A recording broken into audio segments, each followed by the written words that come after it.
Give folks a couple minutes to get signed in here, and we'll get going. Sounds good.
All right, well, in the interest of time and keep this to the hour for the recording and everything, we'll go ahead and we'll get started with this month's edition of our sponsor webinar series with our friends from Centauri Health Solutions. On this topic, data-driven relationship building, I'd like to introduce our speaker for today, Nate Clark, and he will take it from here. Thank you so much, Nate. Appreciate it.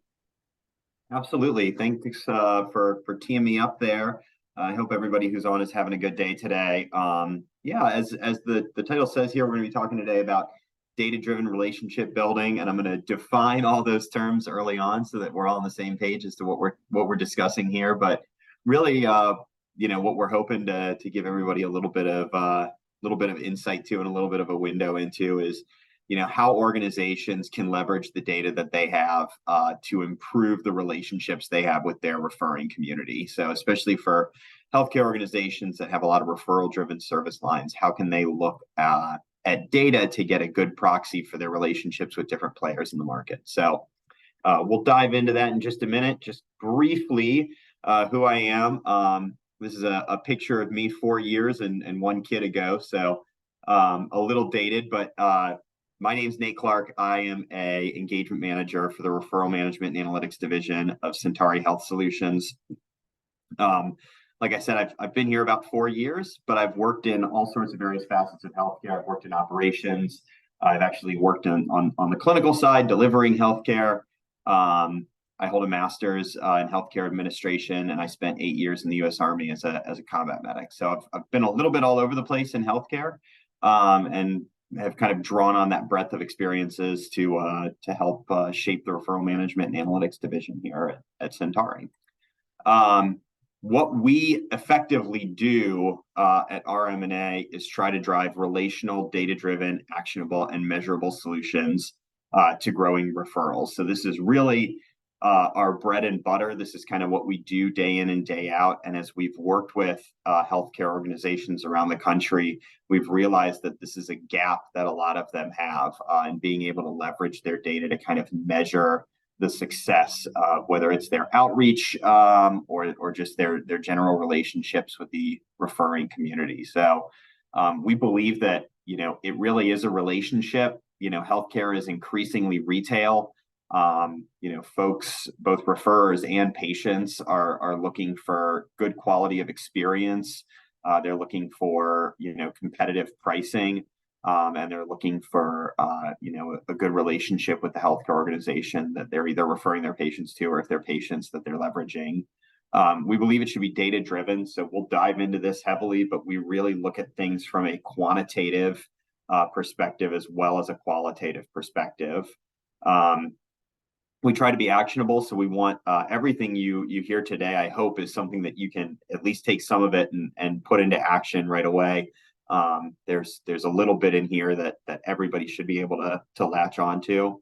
And then, of course, being data driven, we want to continually measure the monetary volume and customer satisfaction impact of our initiatives and of the initiatives of healthcare organizations that we work with. So I'll start by just defining some of the terms that we're going to use today. Data and relationship building, these are big, kind of broad general terms that can encompass a lot.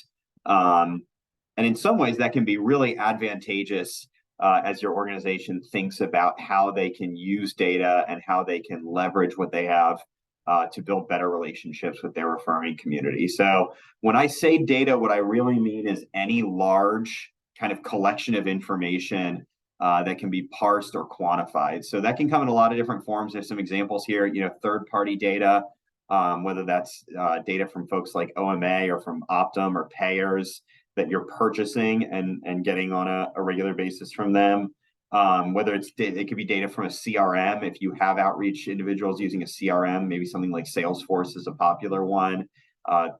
Those platforms can often generate a lot of data. Everybody has referral and billing data, at least billing data that they can pull on. That's data that we use a lot in the work that we do and that we point a lot of our healthcare organization clients to. And then order trends, which I'll go into and define a little bit, but distinct from billed referrals, orders are the number of referrals that you receive from kind of the community. So there's a difference between how many you receive and how many you actually ultimately convert into a billed exam. So we'll dive into that a little bit more as we go along.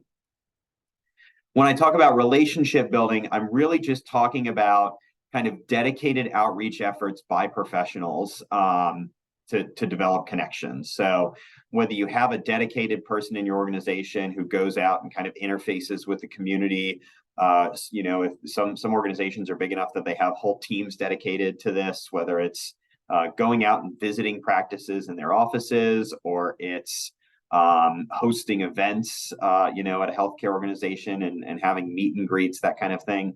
Those are all relationship building efforts. And we'll talk through kind of what those can look like as well and how to measure those. But when you bring these together, you can drive your relationship building efforts with data.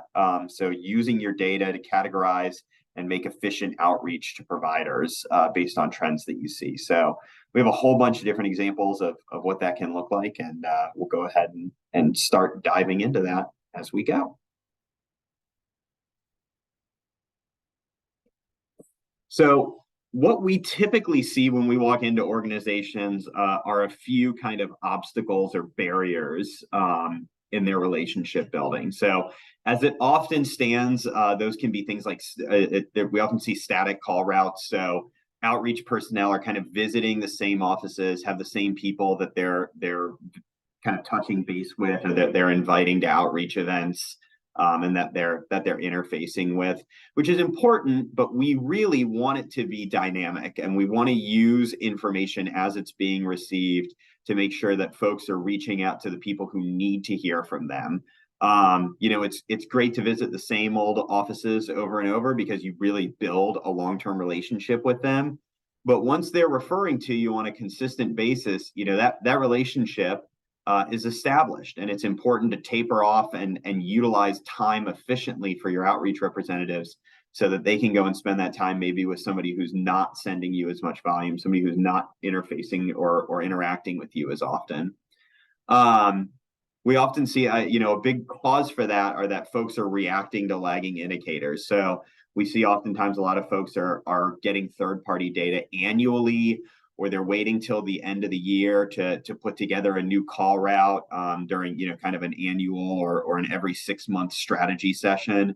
And the way we want to pivot is into more of a real-time reaction. So being able to collect data on a more frequent basis, monthly, or sometimes even more frequently than that, so that folks can spend their time efficiently using that information to go and spend time with the offices that need them most. That data results in kind of an inability to quickly change as trends change. If you don't have the information, it's hard to know when to make a pivot or when to try to turn something around. Limited resources are always a problem. So I'm talking a lot about data, and of course everybody has, pulling data and processing data takes time. And then of course you have a limited number of personnel on the ground who can actually go out and react to this and kind of manage the relationships on a day-to-day basis, which really accentuates how important it is to be driven by something quantitative, so that you really are strategically deploying those limited resources in a way that's driving results. And then finally, something we do often see is that the data that's developed is really designed for analysts or leadership teams, frontline leaders or senior level leaders, to understand the trends and business impacts, but that there's very infrequently tools designed for the outreach personnel to be able to quickly identify where they need to go and where they spend their time. And so we'll talk. I've got examples for kind of different ways to cover all of these gaps and make these changes, and we'll talk about those as we go here. So we're up on our first poll question here, which is pretty simple. Does your organization struggle with similar limitations? And is this something that you all experience? I'll give everybody kind of an answer moment to answer here.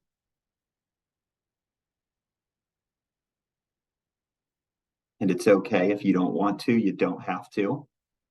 Folks can stay anonymous if they like.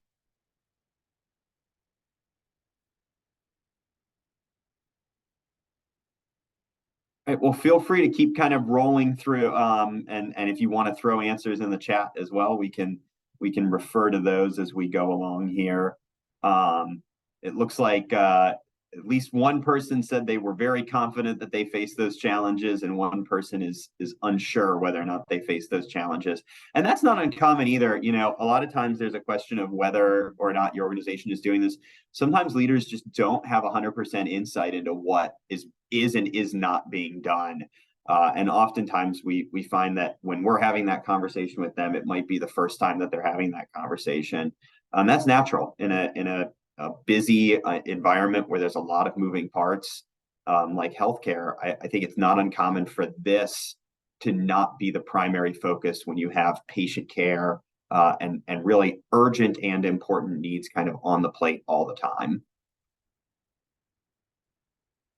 So I talked a little bit about being able to categorize the referrers, and that's always the first step, is knowing who you're working with and kind of what the best way to approach them is and what tools you need. So I'm going to start, and this will be kind of the structure for the rest of our conversation today, is looking at the tools for each of these groups and kind of how to measure them and how to use the analytics that you have access to. So we'll start with new refers. So these are providers that don't have a pre-existing relationship or have a really long absence from a relationship with a healthcare organization. So healthcare organizations, as you guys know, you all are constantly evolving your organizations. And there's not a healthcare organization in the world, I think, that isn't changing quickly and adapting to new information. So when you have providers who have not referred or haven't interacted with your organization in a long time, we encourage folks to treat those as truly new refers, folks that are going to be coming into an organization that looks very different from the one that they most recently interacted with, and that maybe they have some narrative in their head about that is quite different from the current reality.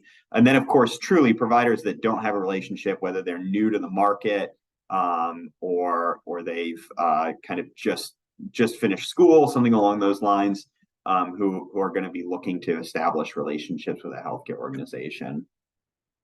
And to identify them, we have a couple of different tools, and we'll show examples of these, but having a report that shows new refers and then kind of a lead list of options and opportunities is really important so that you can get a sense of who those folks are and then monitor them in the long term, being able to see how well they're growing, being able to benchmark them against other providers of a similar specialty to see if you're really building a strong relationship with them or if there may be more opportunity. And then dashboards that on kind of a regular routine basis can give you insight into their performance in terms of their relationship with you. You've got strong relationships as well. So these, I talked about this a little bit earlier, these are the folks that you're visiting on a regular basis, have a long running referring relationship with. You've seen growth from them, but there's always still more to measure in these relationships and to keep tabs on. And that's where when your team is out trying to focus on new refers and the growth opportunities, which we'll talk about those in a minute, the strong relationships, you don't want those to turn. And oftentimes a leading indicator of a relationship change will be a change in referring habits and where a provider is sending their patients. And so you want to have good tools that can allow you to identify who those folks are. So to identify, we look at growth analysis, we look and see if they're growing, and then we look at benchmarking to see if they're sending what we would expect given their specialty. And then we monitor them on an ongoing basis using those same tools plus a regular routine dashboard that comes out. And then your growth opportunities are your providers that are underperforming or are flat in their growth or have weak referral trends generally. So if folks are staying the same and that there's more volume to capture from them and or they used to send more and have declined in their overall volume, these are all kind of indicators that there's an opportunity to grow the relationship there. We use growth analysis and benchmarking for them as well. And then we also have some smart dashboards. I'll show you a little bit about what I mean by that as we move through here. And then, you want to measure them the same way you're monitoring all these others. Once these folks are identified and you start making outreach to them, the monitoring piece of it is very similar across the board. You may want to pay special attention to someone based on kind of some of the qualitative feedback, but quantitatively, you start to measure them in very similar ways.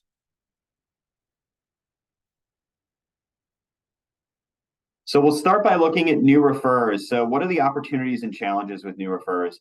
Opportunities wise, they can offer you really the best chance for incremental growth. If you're not getting something from them or you haven't been getting something from them in years, the sky's the limit. Your opportunity is to capture everything that they're sending you. So these are by far the most ripe opportunity that gets presented. It's not as frequent, it's not as common as your growth opportunities in terms of a chance to capture volume. But for an individual, this is your highest yield opportunity. Often comes in the form of new providers to market, but also can pop up if a longtime loyal referrer to a competitor is displeased with the service. So if somebody's sending to your competitor and for years and years has just said, no, that's where I send my patients, whether it's, that's where I send surgical referrals or that's where I send imaging. If something changes, they may become kind of a free agent again, and you may have an opportunity. And so it's important, even if folks have been in the market for a long time, to be checking in with them, even if they've said that they're sending somewhere else, because you never know when an opportunity is going to present itself.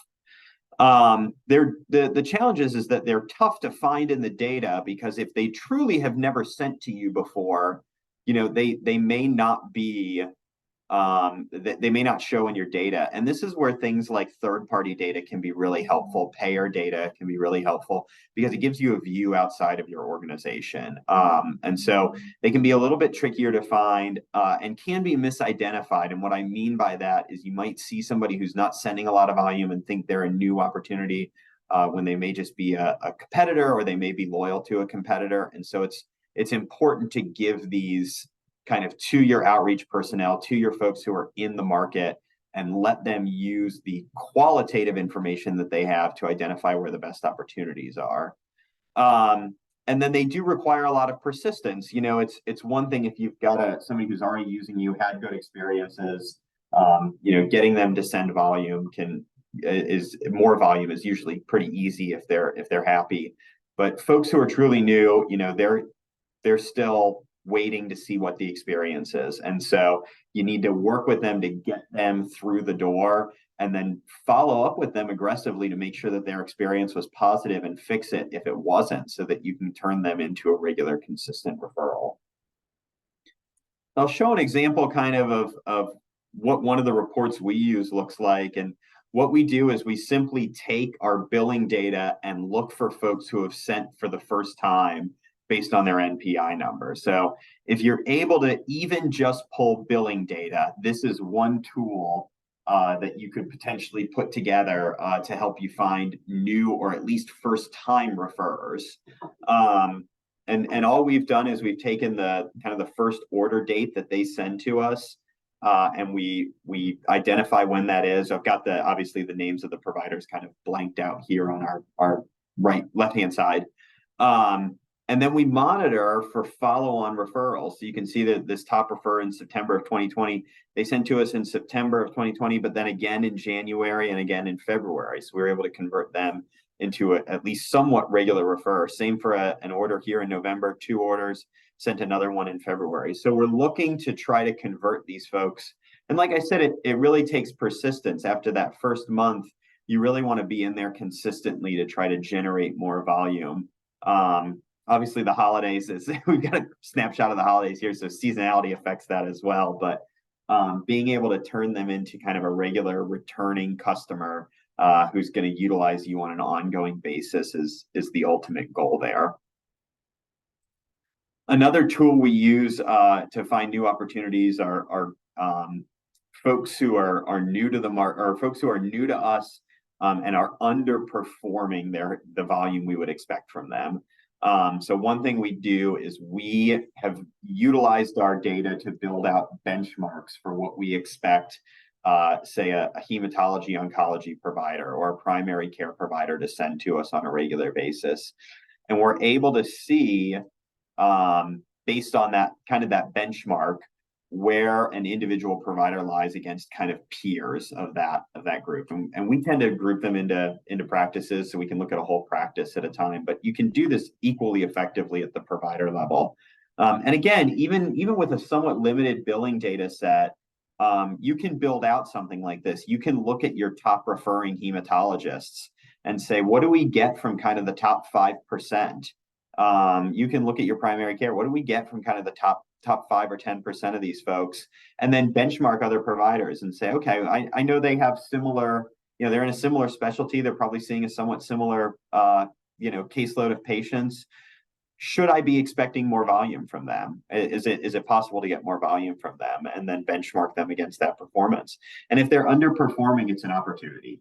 It's an opportunity to go out and work with them and maybe not directly say that they're underperforming their peers, but say that, we'd love to see more volume from you. Do you use anybody else? If so, why? What could we do to get more of your business at our healthcare organization and start working on and building that relationship? But if somebody's sending you, one of the reasons this tool is so helpful is because if somebody's sending you, 85, 90% of their volume based on the benchmarks that you've established, and you think that you're really getting a lot of it, that's not a provider that I would encourage outreach representatives to spend a lot of time on. It's more maintenance at that point and maintaining that relationship versus going after some of the ones that are clearly using a competitor and finding out what could be changed to try to bring them over. The next 2 groups we're going to look at are our growth opportunities and top referrers. And the reason I have those grouped together is because they have some of the same opportunities and challenges, and monitoring them is very similar. So opportunities is that these key groups are on opposite ends of the spectrum, but they are kind of the cornerstone of your business when they're your top referrers or your strongest relationships. And then for your growth opportunities, next to new referrers, this is your biggest opportunity for growth. They're really easy to identify using proprietary data. And again, I'll talk about kind of the data sources you can use as we move through these. They're quick to find, and you can clearly kind of point them out. There's some easy trends to pull there. And then for better or for worse, they're at least aware of your health system. They've sent to you before, and they've either sent less since then, or they've sent more or have stayed stable at that point. But they are using you and they are familiar with you. And so you're not a new name to them. The challenges, some of the unique attributes of individual providers can cloud data. One of the things I always encourage people is as I go through this presentation is, these referral trends are all leading indicators of a relationship, but they are not in and of themselves a measure of your relationship. So if you see somebody who's underperforming, it may well be that your outreach representative knows, hey, they only practice 2 days a week these days, or they're starting to slow down, they're getting ready to sell their practice. And so it's important to marry the qualitative with the quantitative. And we've got some examples of that here as we move along as well. But it's a challenge with any data set is to kind of clear the noise out of it so you can truly just get the signal. Another challenge is that these analyses are really at their best when you leverage real-time data. We'll talk about what that looks like, but a lot of times folks are using this data at the end of the year, like I said, or every 6 months when they have kind of a strategy retreat or something along those lines. It's if you can build out dashboards that update on a regular basis, that's when these are most helpful. And then, of course, there's a lot of different ways to parse the data. You can look at growth, you can look at performance against benchmark, you can look at overall volume trends versus a year-over-year trend. And so there's a lot of different ways to look at the data. And there's no best way. The best way is a marriage of several different approaches. So we'll look at a few different examples of those as we continue on here. Before I jump into that, I'll ask my next kind of poll question here, which is, we've talked about a few different types of referrers. Is your organization currently able to identify new referrers? Do you have any dashboarding or any tools that let you quickly see who's new to your organization in terms of their experience with you? I'll give everybody a quick moment here.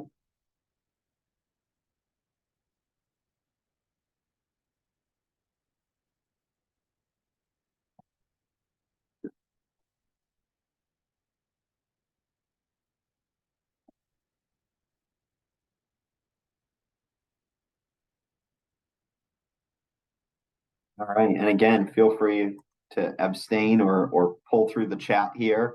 It looks like both respondents have some tool that allows you guys to identify new referrers, which is great. A lot of that puts you, I would say that puts you all ahead of the curve. A lot of organizations that we work with do not have that capability. And again, it's not hard to build out, but it's not something that everybody has thought to build out. And it's not something that they use on a regular basis. So great. Well, I'll talk about, again, we're talking about a kind of a key group here, which is our increasers and decliners, or our stronger referrers and our decliners. And I think a good way to look at this is in kind of quarterly views or a trailing 3-month view. A lot of providers, you may have they may take a couple weeks off. They may take some, they may change their or their referral trends for a week or two. And it's important to look at a large enough sample of data that you get a real picture of where they're at. So we oftentimes like to look at trailing 3-month volume year over year. And that allows our outreach folks to really have a better understanding of what it looks like a kind of from a higher level. And you'll notice the way we formatted this is in priority, kind of largest change order, right? So folks who have had the biggest swing in volume over the past 3 months versus the prior year. And that allows them to prioritize quickly where they want to spend their time. The folks who are really growing, who are showing the biggest increases in referral volume, those are folks to stop by, say hi, thank them for the changes. But really, if they're looking at this decreaser side, they're getting a good sense of who's really struggling right now for one reason or another, and why is that? And that's a cue for them to go out and spend some time in the referring community with those providers and really get a sense of what's going on and why they're sending so much less than they were around this time last year. And another good practice and a reason we we look year over year is because you've got a lot of seasonality in healthcare. You know, the end of the year, folks are hitting their deductibles, and we tend to see a spike. The summers tend to be slower as folks are on vacation and out of town, and providers are taking taking a lot of PTO during that time. And so it's important to account for seasonality in your trends. Another good data practice that we utilize is adjusting for business days in service lines where that's applicable. We've got it listed as scan days here. This is a report we use for outpatient imaging. But you know, a given month may have as much as a 2 or sometimes even 3 day swing year to year in the number of business days that month. And that can have really substantial impact, sometimes as much as 15-20% on the amount of volume that's being sent. And so it's important to adjust and kind of account for that when you're doing the math and the analytics here.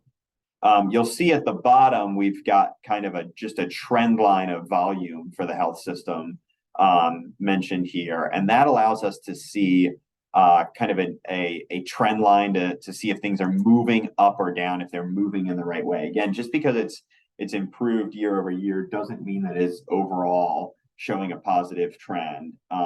You know, you could still be down compared to the 3 months prior to that sample period. You may have been doing better the year before. And so it's important to have kind of a long-term view. And in tools like this, you know, we've set it up so that a outreach rep could actually click on one of these providers' names and filter the volume trends down here as well. So something to think about. We talked about the fact that oftentimes these are built for kind of senior leaders and organization decision makers rather than the folks who need the information so they can go out into the field and make outreach. Building tools so that they can quickly dig into data and understand it a little bit better is an important element of this. We talked a little bit about benchmarking as well. This is another way to benchmark providers. Again, we look at their trailing 12-month volume, the annual benchmark for their specialty, and then kind of the opportunity based on how much they've actually sent over the last year. And so it's a really good way to get a sense of whether or not somebody is under or overperforming what you would expect and who you still have opportunity with.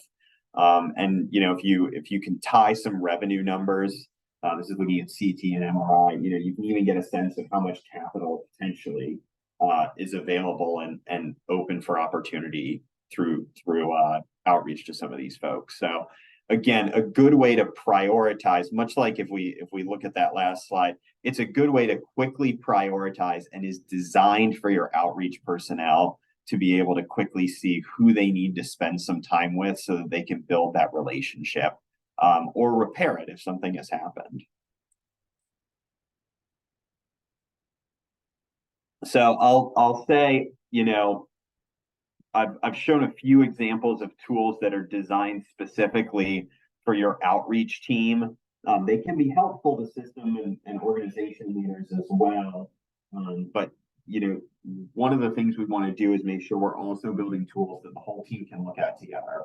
And so as much as we want tools that are specifically designed for your outreach team, we do want stuff that's for your leaders as well. And one way to look at this are just some of the larger scale trends. So this is kind of an example of a dashboard that we built out that shows each of the services within imaging.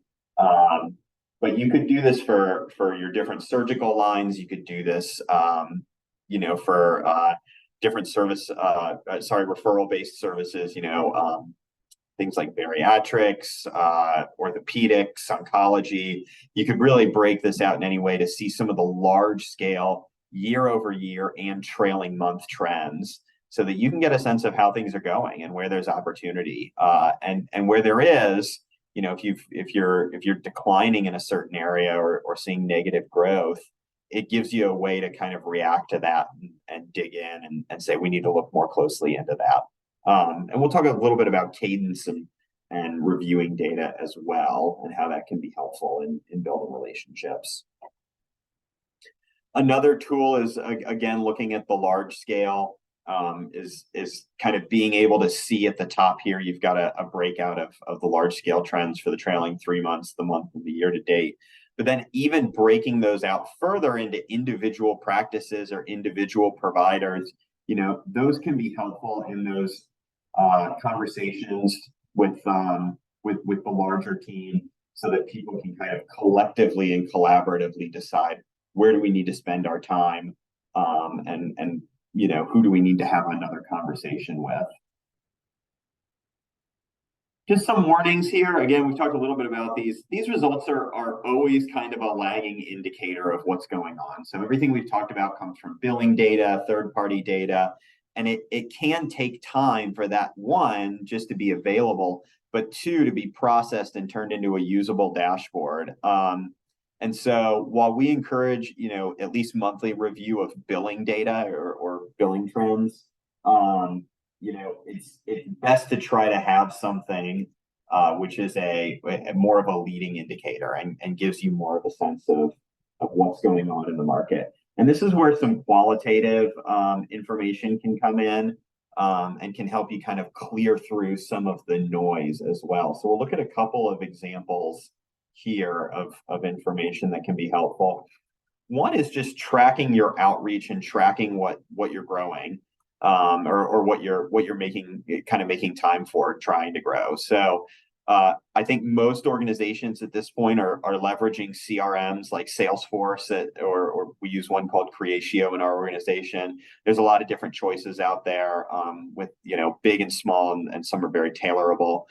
But one thing that I have seen consistently across these is the ability to kind of put themes in that your outreach folks can check off when they're out visiting the market. So when they stop and talk to an office, they can touch on, what they spoke to that office about. And trending this over time can be really helpful. One, because it can measure kind of the outreach effort on things you're trying to grow. So in this example, we've got some clinical offerings that the organization was trying to grow, and we're able to track and see how many office visits we're making, how much time we're spending on these.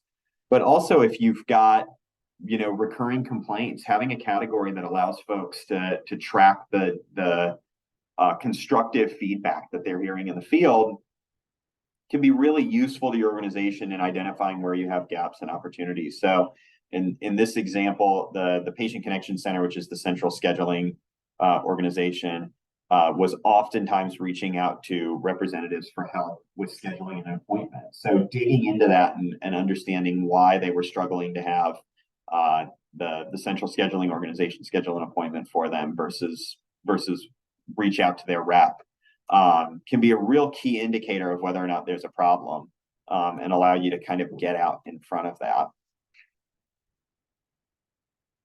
Another element of this is just logging kind of the information and the feedback that you get. This can be harder to parse through because it's long form and it's typed in.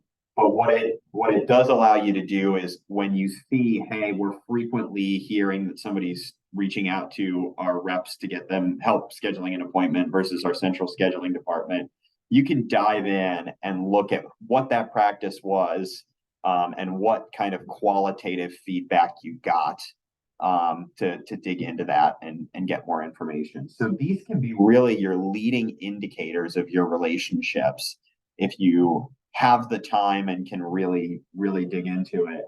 And where things get really interesting is kind of the marriage of these two, is the amount of outreach that you're making, the amount of time you're spending versus the results that are being generated on the back end. So if you are able to take kind of the number of outreach visits, which is what we've got on our vertical axis here, and along our horizontal axis, we've got the year over year trailing 3-month % change in volume. And you can kind of map the amount of time you're spending with folks to their change, their volume change. So, your folks who you're spending very little outreach time on, you're making maybe 10 visits in a given time period and seeing 50, 60% growth from that office. Those are offices that are happy, that you just want to keep happy. You've got your offices that are showing growth, but you're visiting them frequently, and spending a lot of time with them. you can really look at that group and say, okay, how do we move them? What are we touching with them on so frequently? We love that we're getting growth. What are we doing? And how do we maybe automate that for them or make that a less involved process for our outreach reps so that we can spend more time on the other side of this dividing line, are folks who aren't showing the same kind of growth that we're seeing with other offices, but who are either spending a lot of time with, or we really just haven't touched on and visited with enough yet. And for those folks where you're spending a lot of time, this upper left quadrant here, this is your obstacle group. I'm spending a lot of time with them, but we're not showing a lot of growth. That's the team you want to kind of identify what's the problem, where are the obstacles, and what do we need to do to move these folks into either our keep happy or our currently happy bundle here. And then there's this is a really nice quick way to just identify where are we not spending a ton of time. And I'll caveat that some of these folks who are down here in kind of this lower left quadrant, they may just not be great opportunities, and that's okay too. But generally there are opportunities mixed in there, and that's where the qualitative feedback from your outreach personnel can be really valuable. If they know a good reason why they're not reaching out to them, great. But if they don't, if they say, yeah, I just haven't gotten over there yet, this is a great tool to identify who those folks are that we just need to establish more of a connection with and get a better sense of our relationship with them. One other tool here that can be really helpful in identifying where you need to spend time and is really designed specifically for your outreach personnel is looking at year-over-year volume change and your last visit date and kind of the frequency of your visits. So we've built this dashboard out that marries that qualitative data from the CRM with the year-over-year volume change and allows them to say, okay, I haven't visited these folks since whatever date it was. It's been maybe 3 months since I last visited them, and they're trending downward. Let's go ahead and flag that. And that allows them to spend less time parsing the data and more time in the market. This brings us to our third and final poll question, which is your organization currently able to tie outreach to referral trends? And this, again, there's a lot of different ways to do that. We just talked about several of them, but where do you all currently stand? Do you feel you have a good measure of how your outreach is directly impacting referral trends? I'll give everybody just a moment here.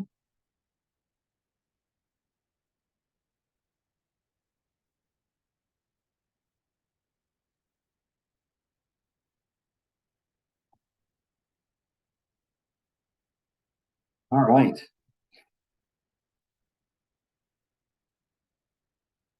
No, it's been popping up. There we go. Great. So our respondent is unsure, and that's again not uncommon for a lot of folks. It's not something they're looking closely at, but it can be again. This is a good way to start measuring. Some of these are really easy to implement, and an easy way to start measuring this. So, I'll talk just briefly here about kind of distributing this data, and then I'll open it up for questions. Again, we always want to tailor to the audience. So as we're using this data to try to drive relationships, it's really about thinking about what does the target audience need to know. If they're an outreach person, they really need to know the details, right? What are the changes and trends at the individual level so that they can go out and spend that time and really make the outreach with them. If they're higher level, it's what's more helpful is maybe not the individual level, maybe the practice level, or maybe even just the organization level and the trends within the service line more generally. We always encourage people to provide visualization. Tables are great for really clear information, but they are not as valuable for trends, and it is harder at times to truly understand the changes and swings when you're just looking at kind of a table of static numbers. And then finally, share data at appropriate intervals. We've talked a lot about getting together and groups getting together. We try to get together at least once a month with our clients, leadership teams to review trends and help react to that.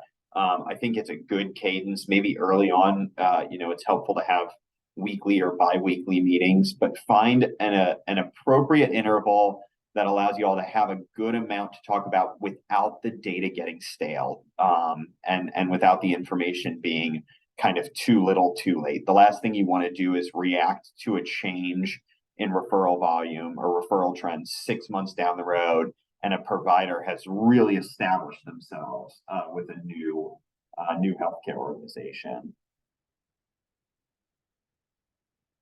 And of course, all of this is cyclical. It really is an iterative process. If you're reviewing frequently, communicating, and then staying focused on overall growth, the key here is to identify and categorize these provider groups, make your outreach, follow up and collect the data, analyze it, and then refine your efforts. And then you're back to square one. You want to kind of keep touching base with these offices and constantly be changing your approach to how you're doing that. So just a little bit about our organization, how we can help. We work with hospitals all over the country doing this, healthcare organizations. And we can help with personnel. We staff outreach and leaders. We can help with workflow management and process. We do oftentimes a full kind of comprehensive review of processes to see where there's competitive gaps. And then of course you've seen a lot of examples of our analytics today. We have a whole suite of analytics that is part of our service line. A lot of this is stuff that if you have the time and resources, you can build. But for a lot of organizations that are strapped and have a lot of competing priorities, we do offer solutions there. We have a whole suite. I won't spend too much time on this, but there's slides in the back here, and happy to send this out to anybody, kind of going over all of the various services that we provide. Like I said, we work with hospitals and healthcare systems all over the country, and always happy to chat with folks, whether it's business related or if there's just questions about what we've covered here. So I will stop there and open it up for questions.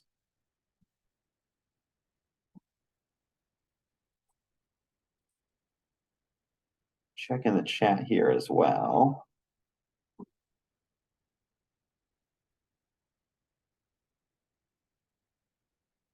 Any questions? If not, I can give everybody a few minutes back, but I appreciate everybody kind of hopping in today and giving me the time and being on. Yes, thank you so much, Nate. Thank you, Centauri Health Solutions, for being great partners of ours here at the Florida chapter. And we look forward to some more content. If you have been, any other presentations, we look forward to it. Thank you so much, Nate. And for everybody else, keep an eye on our website and our event calendar for more events. We have one this Friday in South Florida, an in-person event at Memorial, a regional event for South Florida, and then a bunch of other exciting upcoming events. So take a look at that, and we will see everyone soon. Thank you so much. Thanks so much, everyone. Bye.